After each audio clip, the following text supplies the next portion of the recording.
Nous voici sur le Grand Cru Gaisberg, un grand cru situé sur la commune de Ribeauvillé. Il fait 8 hectares 53. Les altitudes sont comprises entre 250 mètres et 320 mètres. Nous sommes sur un sol marneux, calcaire, gréseux et nous aurons des vins qui seront sur la puissance, la finesse et la minéralité. Nous avons donc ici un Riesling Gaisberg 2007, grand cru bien évidemment, de notre maison Robert Faller et Fils, de nom de mon père.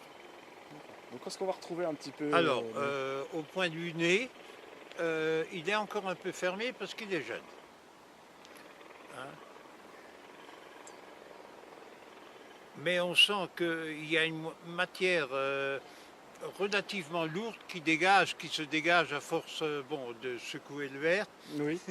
qui se dégage à partir du moment où il secouait, parce que finalement l'oxydation, bien évidemment, ça l'arrange. Ce 2007 représente, suivant les années, il y a beaucoup plus de nez Voilà. que d'autres années, mais enfin celui-là est déjà à peu de choses près. Super.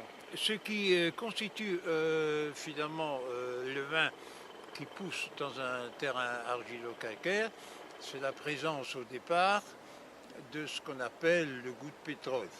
Voilà.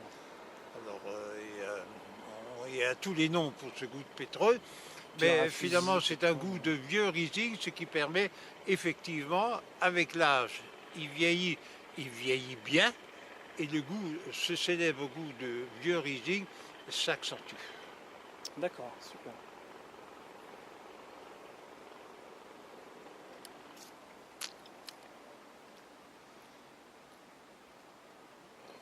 Il est très corsé.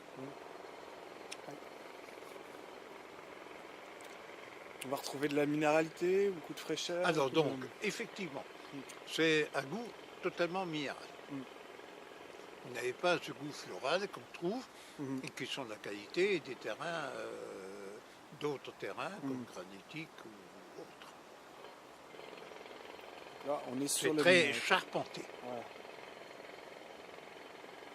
C'est minéralité, c'est droit, c'est belle acidité. Belle acidité toujours. Toujours. Bon, il est vrai que finalement le Gaisberg, on le vendange quand même beaucoup plus tard. Mais c'est un vin sec. Hein.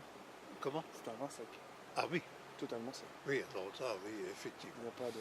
Et bon, nous sommes, disons, un peu des anciens gardiens de ce qu'on appelait les vins secs. On a eu une période peut-être un peu dure entre-temps, mais effectivement, on a toujours considéré que le vin, avant tout, doit accompagner un repas. Voilà. Hein? Il ne doit pas servir uniquement à une dégustation, mais accompagner un repas.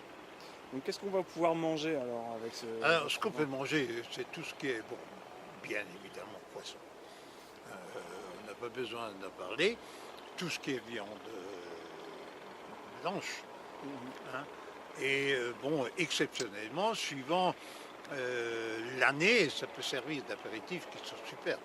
Oui. Parce que bon, l'avantage un peu d'un Riesling, c'est que finalement, il n'y a pas un degré d'alcool très poussé. On n'atteint pas difficilement les 15 degrés, à moins de rentrer dans la catégorie des vendanges tardifs.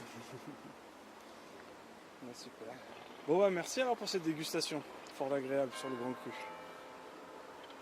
C'est quand même pas mal.